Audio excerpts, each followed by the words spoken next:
want to dive into one of our favorite topics. So I posed the question to these gentlemen. This gonna be interesting. I posed the question Yo. Yeah. Check 1 2 1 2. Mic check 1 2. So I'm a kid growing up, and you guys are my old heads. I want to know, what are the 10 hip hop albums that I need to hear that are your favorite albums that'll show me how to be a good rapper? An hour ago, that 10 was a 5. So Right, look, right. man, look. It grew to 10. Okay, grew so to 10. that's actually good because It's variety. 5 is so Yeah. It's not enough, man. It's not enough. I'll say this. So when it comes to albums, I tend to use. I have a formula that I use for rappers. When people talk about the top, who your top 5, and my favorite is going to be different than who I believe objectively is top 5. I'm always going to look at, first of all, your ability, your technical ability. Can you actually rap? Can you put words together? Can you be clever with the wordplay? All that. Second, I got to look at your catalog. That counts. A lot of people say it doesn't count, but it counts. Was your catalog trash? Did you, thirdly, your impact on the culture, and I think that gets like kind of overlooked when it comes to comparing rappers. Like, one of the reasons, I hate to bring up Eminem again, we talked about last week, he's a polarizing figure. Him and that Logic song was kind of dope. But it was dope. I haven't listened to it. I've chosen that. But the thing about Eminem is he had such an impact on the culture, regardless of whether you think it was negative or not. But it was a huge. When he came out, it was like a nuke. So I tend to use that same formula when it comes to albums. So I'll give you a top 10-ish. It won't, maybe not in any particular order, but albums that I think you, as a young buck, you gotta go. You gotta know your history. So woo, come on. First on the list, I'm gonna say Dr. Dre, The Chronic, mainly because that was kind of like the explosion of West Coast hip hop in the '90s. I mean, you couldn't go anywhere without hearing somebody playing that album in their car, and it wasn't even it was raw and unpolished. If you hear, I'm talking about interviews about recording that album, there's just a bunch of dudes in the studio getting high rapping, and they made an album that just kind of like sparked the flame, because after you got Doggy Style, Dog Food by the Dog Pound, all of these really that were probably better albums. Funny story. My dad is younger than you guys' dad, so he's a hip hop fan. My dad, I grew up knowing Rapper's Delight. So my dad had Doggy Style, the tape. And I took it to school one day. Oh, God. And the teacher heard it. And called my parents and freaked out. And I got in trouble. This is a funny story. The Chronic was a very organic experience in more ways than one. Yeah, literally. Yeah, it was literally an organic experience. But go ahead. You did you got 9 more to go. Okay, so he got us off top of the dome. After this, I'm going to say Biggie Smalls, Ready to Die. Okay, I can't put it way up there like some people do, but and Big is not like in my top 5, maybe top 10. He just didn't have enough the work. Yeah, he just didn't. He died too young. But that album was very, very raw, and I think that was probably a good shift from the old school New York street hip hop to kind of transition into this new thing. So I got a list Ready to Die. After that, I'm gonna go Pac, Machiavelli, 7 Day Theory. That album was, and I'm not even like a huge Tupac fan, but that album was incredible, and it just makes that he died so young that much more sad, because I think that album, he finally figured it out. Everything together. Everything came into his own, lyrically, musically, sonically, thematically. I mean, that album was just absolutely incredible. Jamal, I wish you could take Nas' name out. No, speaking of Nas, Nas Illmatic. That album was kind of like the New York lyrical hip hop renaissance when it came out, and admittedly, I slept on it. I heard it. Yeah, I had heard some songs like "The World Is Yours." It was kind of like a big one, Represent, but It Was Written was on my radar way before Illmatic. So I heard, listen, It Was Written, and then I had to go back. And You're not the only one who shares that opinion. And then listen to Illmatic and was like, whoa, this is absolutely incredible. I feel terrible that I absolutely slept on it.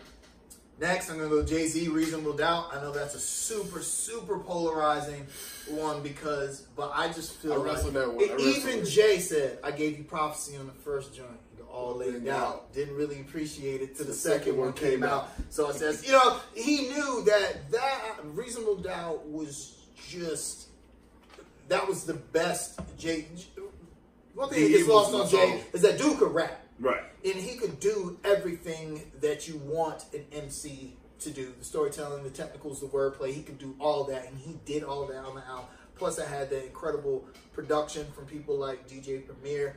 Thematically, it was an incredible album. It picked up where Biggie left off, and I think that album gets super underrated. Yeah.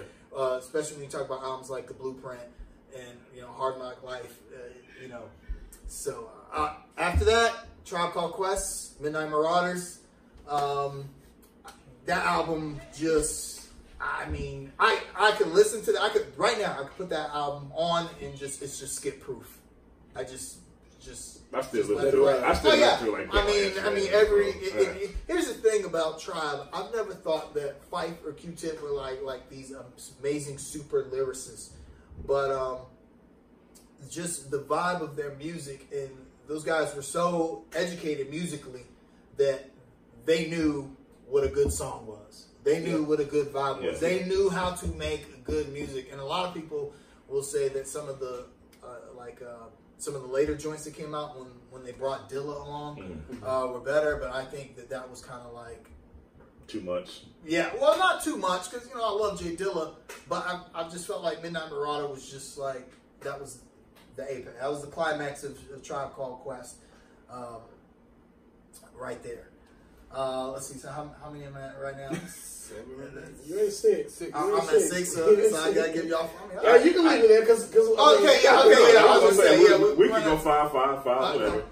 All right. So Rodney presented this. I'm approaching this in a couple of different ways. Okay, because I want to give you my favorites personally, but objectively, if I'm talking to someone else, especially a younger kid, and I just want them to get what I believe are the most impactful albums, it may not necessarily be my favorites, but it's what I believe is just necessary to listen to as a so-called hip-hop fans.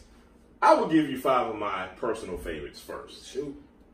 Midnight Marauders will forever be my #1 hip-hop album, forever and ever and ever.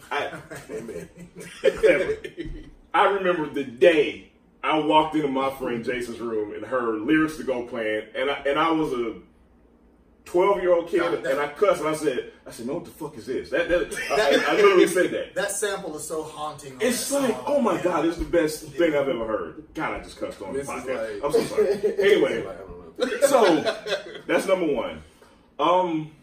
After this, I'm not going to rank them. I'm just going to give you albums, man. All right. The next album I'll mention is probably Illmatic.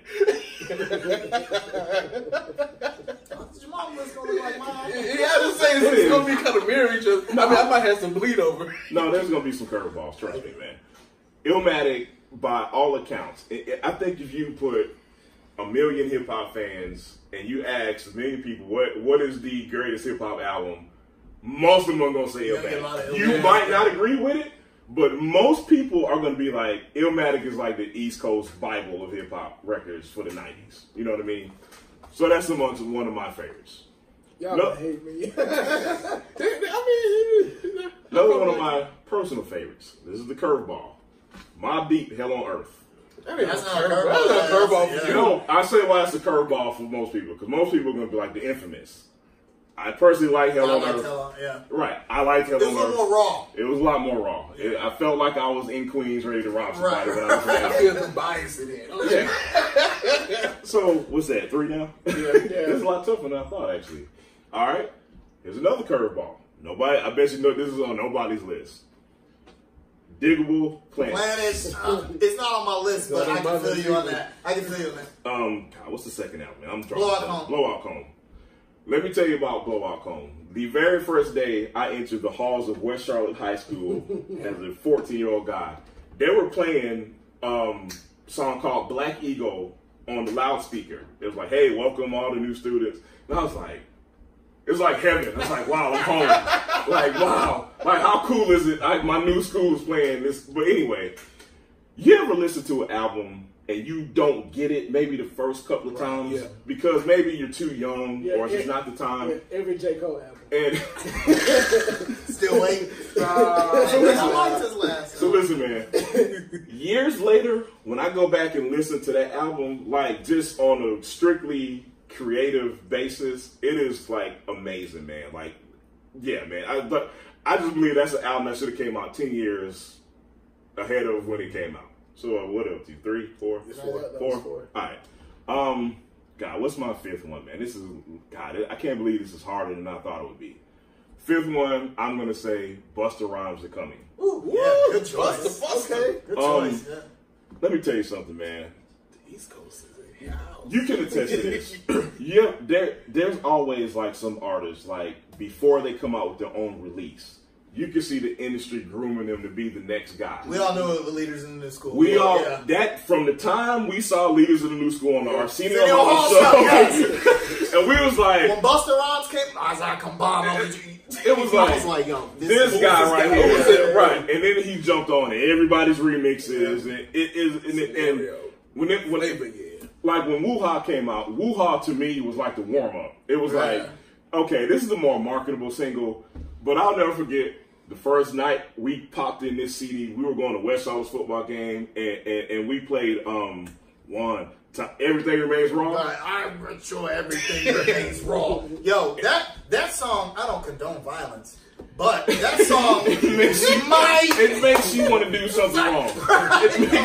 It makes you want to elbow people in the face. It is like just and then abandon ship is like it's like the same energy. So those are my personal top 5 favorites. I'm gonna let Vince go next, and by the time we come around, Vince, my brother, come on, I'm don't let me down. Look, by the time we come back around, I'm gonna name 5 albums that I believe everyone should listen to. So first off, no matter what we talking about, whether it's music, whether it's sports or whatever, I absolutely hate give me your top 5 or give me your top 10. And the reason why I hate it is because I believe it's so much good stuff out there. I think it's unfair to those who listen as well as those who participate in the art to say, hey, these are the top 5 of all time.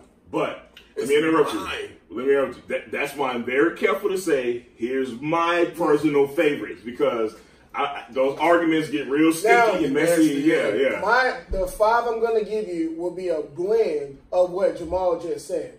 I'm going to give you 5 that are some of my favorite, but then if it's 2019 and I'm talking to a 10 or a 15-year-old kid, I'm going to try and give you 5 that 10 or 15-year-old kid will be able to relate to. Gotcha. Because in 2019, his favorite artist probably has 300 face tattoos.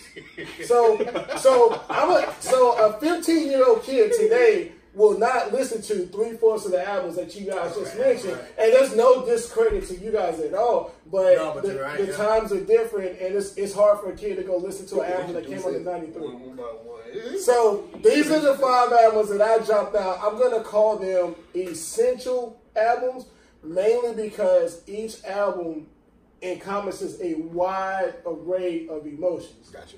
And also because we're only giving albums, what Kaz was saying earlier, I'm giving you these albums because the artists, their catalog, their body of work, you can continue to listen to their body of work. Gotcha. The first one, I'm sure you guys can guess, but I'm going to put Crit Wazir. First one, it's not even an album, it's a mixtape, but it was so put together that people have looked at it as an album. And Crit Was Here, you can literally, you hit play on the first track and you don't stop until that album is over. I can listen to the album all day, every day, no problem. The second one, this is going to be a definite curveball, but because of its impact on the culture, I went with Get Rich or Die Trying. Definitely third. a curveball. Yeah, It's a curveball. But I think a 15-year-old kid today will be able to relate to I mean, that. that was a dope album. It was. Yeah. It was. My third one, I went with Pac, Me Against the World. Yeah. That album was that one touched me pretty good with some of the tracks on that album. Death Around the Corner. I probably listen to that track 4 or 5 times every week. So then you had Dear Mama on that album as well. So I think that would be a dope Double one. this one? No, that one was a double disc. This was before the Death Row. And For different when it records. comes to Pac, I wouldn't even put that one as his best album, but I think that would be the most relatable one to introduce a 15-year-old kid to Tupac. Now, I could have went with Better Days, but Better Days was a posthumous album, and they just kind of like put all his tracks together. But so that's why I think Me Against the World, not to interrupt, Yeah. you had a more balanced Tupac. Yeah. And I think he was talking more about social issues on this album, and I do think that in 2019 the kid will be more relatable than like All Eyes on Me, which was just a gangster rap album. Yeah. You know, so. Number 4 on my list, I went with College Dropout. And now, here's the deal. Kanye's first 5 albums are instant classics. All 5 of them. Yeah. And you could have chosen any one of those albums and been justified. But I went with College Dropout simply because it was his first album. So you listen to College Dropout, you're obviously going to go listen to the rest of them. Okay? Another curveball for you guys. All right? It's Dark and Hell is Hot. Oh, yeah. That's not a curveball. That's a good one right there. All right? That was my dude, man. I didn't think about it. Right, So, that's a fastball. Okay, so I don't need to explain that one. No. Now, here's something that I knew was gonna happen before we had this conversation, and Kaiser and Jamal have actually proven me right. With all of these albums we're talking about, with as forward thinkers as we are yet to name a female artist. But With as many great female artists that have been out there, I have never in my life had someone get in my car and say, Vince, play that new Missy Elliott. Vince, play. But okay, well, Missy dope, man. Missy dope. They got dope tracks. but not to take it off on a different tangent, even though you just did. But I know, right? but objectively, think of all the great female hip hop artists. Could you honestly say any of their albums are as essential as the ones you just named? No. I can think of a few. Maybe Queen Latifah, All Hail the Queen, MC Light, Light is a Rock. That's the closest one. Well, for me, maybe Lil Kim. no, I'm not introducing no one with Kim. No. No. Her first album, No, her first album was Hardcore was strong, Hardcore bro. was a very good album. It was strong. But I mean, I'm gonna give you guys an album, and there's only one person on this panel who's gonna co-sign it, and that album is She Got Game. Help me out, Rodney. It's Rhapsody, bro. Oh. It's Rhapsody. What you say, Layla's Wisdom or something?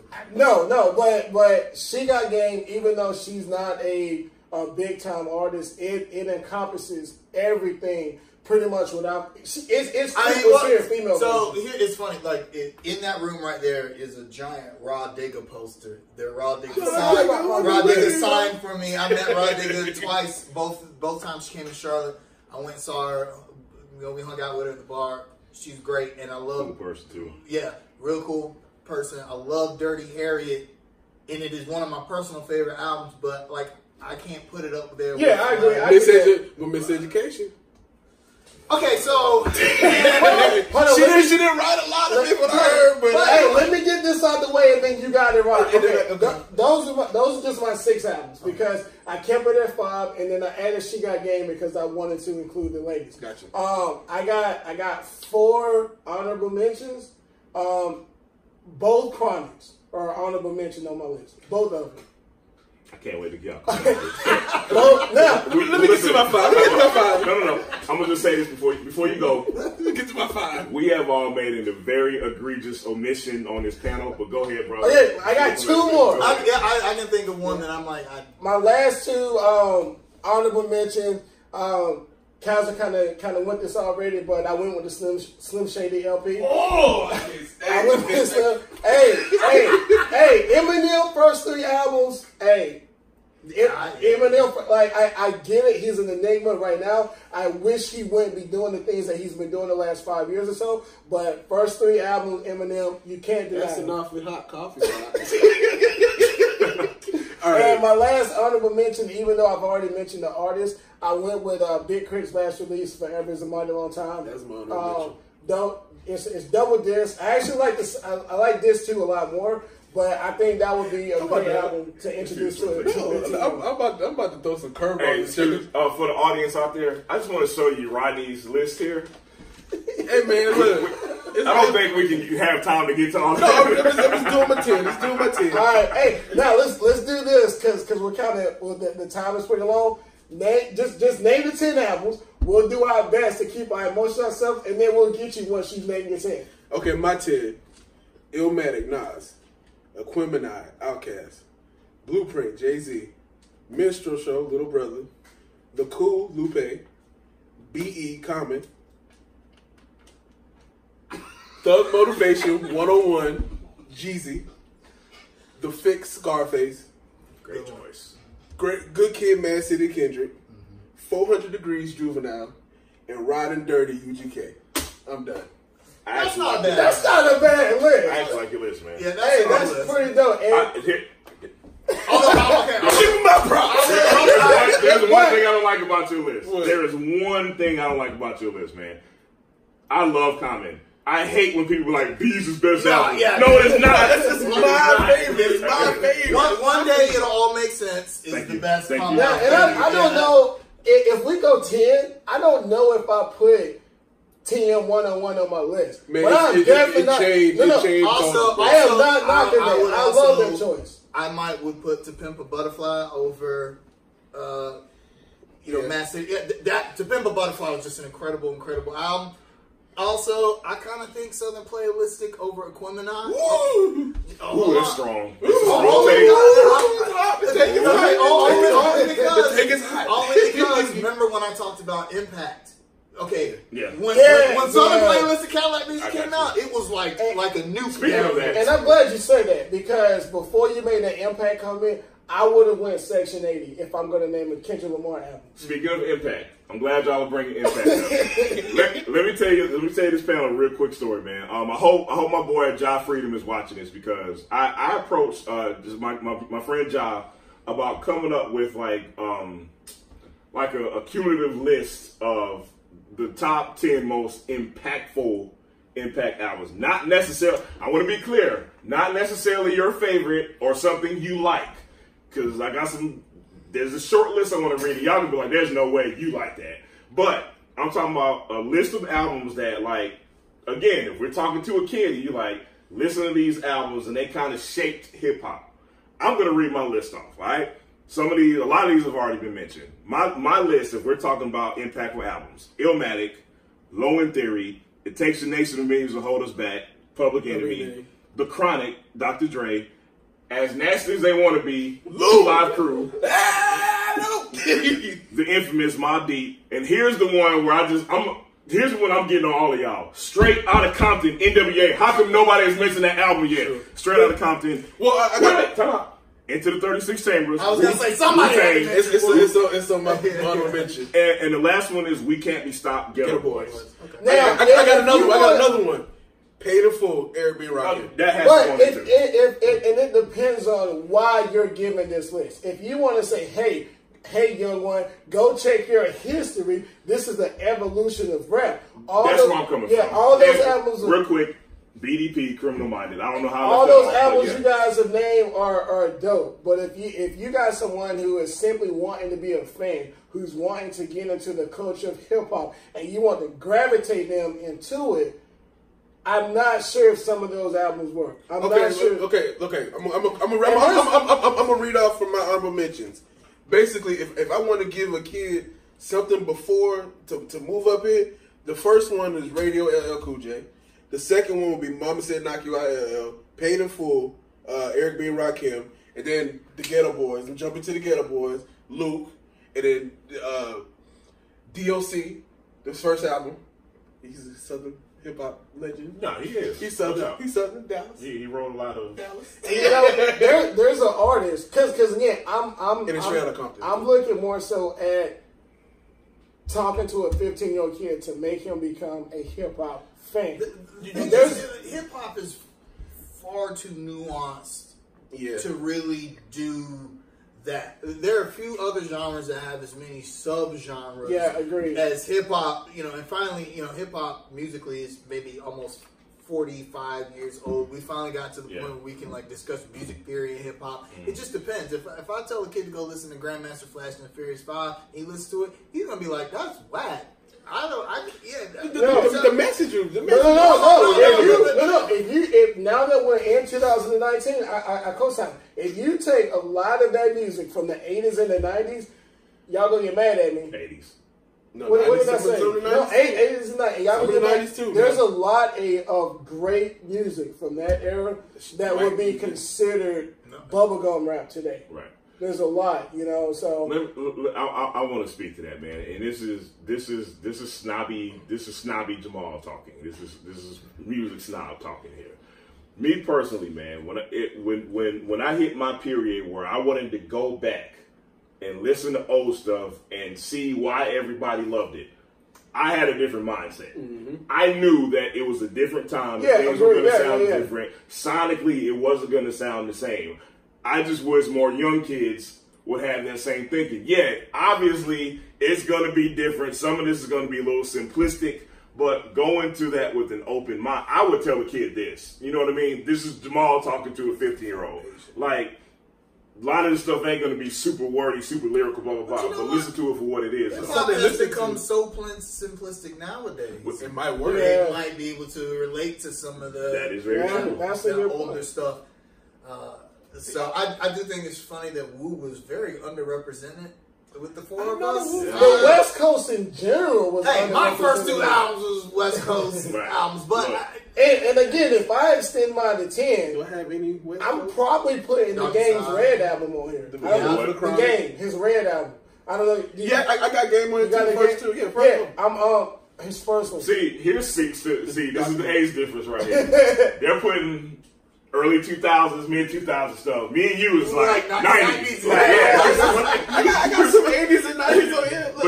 I got a real curveball. Future Dirty Sprite too. That changed the culture. I'll give y'all a curveball. De La Soul, Stakes is High, I feel like was the most ahead of its time album to come out in the 90s. Yes. And it's the stuff they were talking about on that album, we still talking about. Talking about today. That tree hugger rap. Yeah, but that was like, I feel like that was, Jay Dilla was in his zone. Yeah, that entire album. And I feel like me and Rodney could probably have this conversation. We'd have to do this on another day. But the fact that you mentioned TM 101, there's a lot of artists that we didn't even mention from them because T.I.'s trap music and Gucci Mane's Paper Trail. T.I. is on here for me. I wouldn't do Paper Trail. I like Paper Trail. It's more mature. Okay. And then now maturity with it. And if you take Gucci Mane's Hard to Kill, if you want to talk about impact on culture, Gucci Mane impact is hard. Now, what? This is where the old guys are like. Exactly. That's why I said, look, it ain't all good, but you can't deny his impact. I'm telling you now. I'll simply defer to y'all on this one. When did he make that yellow on everything? Oh, Lemonade. It was 2009. That's when I stopped messing with Gucci. Like before that, it was cool. Once he got all yellow everything, I was like, all right, Gucci, you made it. Congrats. Like I'm gonna keep listening to Hard to Kill. I got